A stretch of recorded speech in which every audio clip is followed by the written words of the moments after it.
हूं ऋतिक सविता और स्वागत है आपका SPN9 न्यूज में। बीजेपी के अंदर ऐसा लगता है जैसे एक चलन चल गया है, जो जितना नफरत भरा भाषण देगा वो उतना ही नेतागिरी में आगे होगा। क्योंकि इस पार्टी में नेता अपने भाषणों से ही पार्षद से विधायक बन जाते हैं, विधायक से सांसद बन जाते हैं, सांसद से मंत्री बन जाते हैं। अभी प्रवेश सिंह ने जो भाषण दिया है उसके बाद मामला और भी ज्यादा गर्मा गया है, जिसको लेकर एक बार फिर सुप्रीम कोर्ट ने बीजेपी सरकार को फटकार लगाई है। हेट स्पीच को लेकर, नफरती भाषणों को लेकर सुप्रीम कोर्ट ने कहा है कि आखिर ये नफरती भाषण और हेट स्पीच बंद क्यों नहीं हो रही हैं। इसको लेकर जनसत्ता ने लिखा है कि सुप्रीम कोर्ट की पीठ ने कहा है कि हेट स्पीच के चलते माहौल खराब हो रहा है, लेकिन इस पर कोई कार्रवाई नहीं हो रही है।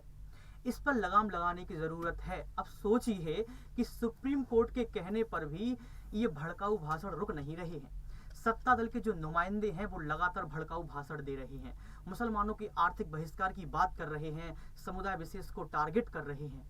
अब आप अंदाजा लगा सकते हैं कि यदि सरकार कार्रवाई नहीं कर रही है, पुलिस अगर खामोश खड़ी है, तो फिर कहीं ना कहीं ये सरकार की तानाशाही है कि नहीं। बताइए आप, तानाशाही है कि नहीं। शायद ये पहली सरकार होगी जिसके ऊपर सुप्रीम कोर्ट के आदेश का कोई भी फर्क नहीं पड़ रहा है। ये सरकार हमेशा ही फेल होती जा रही है। अब सोचिए, इतना ही नहीं, सुप्रीम कोर्ट ने उत्तराखंड सरकार से जवाब भी मांगा है। ये देखिए दैनिक जागरण की खास खबर।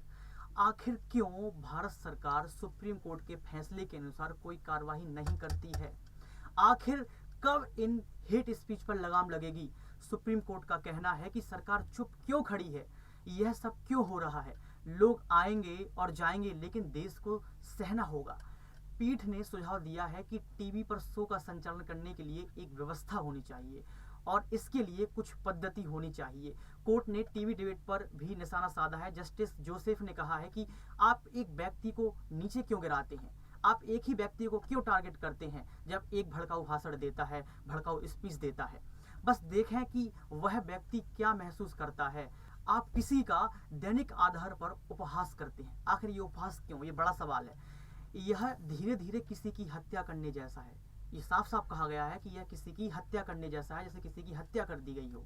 आखिर क्यों इन अभद्र भाषाओं को एक लाभदायक व्यापार बदला जा रहा है, ये बड़ा सवाल है। फिर से एक बड़ा सवाल आ गया कि आखिर क्यों इन अभद्र भाषाओं को एक लाभदायक व्यापार में बदला जा रहा है।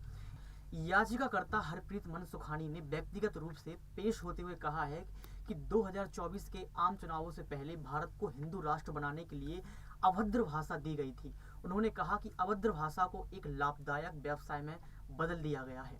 एक पार्टी ने कश्मीर फाइलों को वित्त पोषित किया और फिर मेरे पास सबूत है कि इसे कैसे वित्त पोषित किया गया और फिर कर मुक्त कैसे कर दिया गया। उनके पास ये सबूत है, वो कह रही हैं।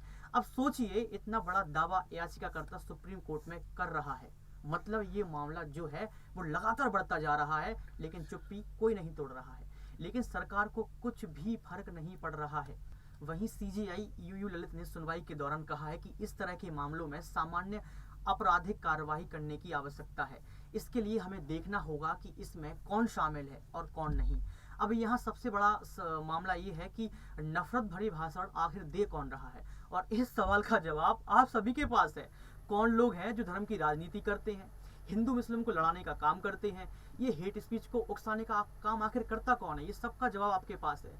क्या ये बात सही नहीं है कि दिल्ली दंगों से पहले अनुराग सिंह ठाकुर ने जो बयान दिया था, जिसको मैं यहाँ नहीं बोलना चाह रहा हूँ, बिल्कुल भी नहीं, वो बयान जो नफरत भरा था, उसके बाद क्या कार्रवाई हुई अनुराग ठाकुर पर? बिल्कुल भी नहीं हुई, बल्कि उन्हें मंत्री बना दिया गया, बल्कि उन्हें राज्य मंत्री से कैबिनेट मंत्री बना दिया गया। अगर ये सारी की सारी मिसालें होंगी, अनुराग सिंह मंत्री बनेंगे, तो जाहिर सी बात है कि उन्हीं के आसपास रहने वाले दिल्ली के पूर्व मुख्यमंत्री के पुत्र, जो कि सांसद भी हैं, प्रवेश साहिब सिंह वर्मा, वो तो इस तरह के बयान देंगे ही, बिल्कुल जाहिर है।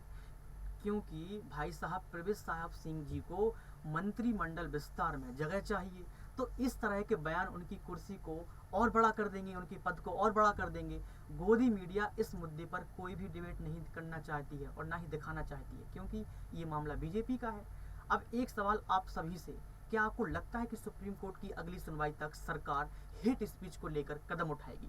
खैर, हम खबरों की गहराई को टटोलते रहेंगे और आपको हकीकत से रूबरू कराते रहेंगे। देखते रहिए SPN9 न्यूज। बहुत शुक्रिया। है।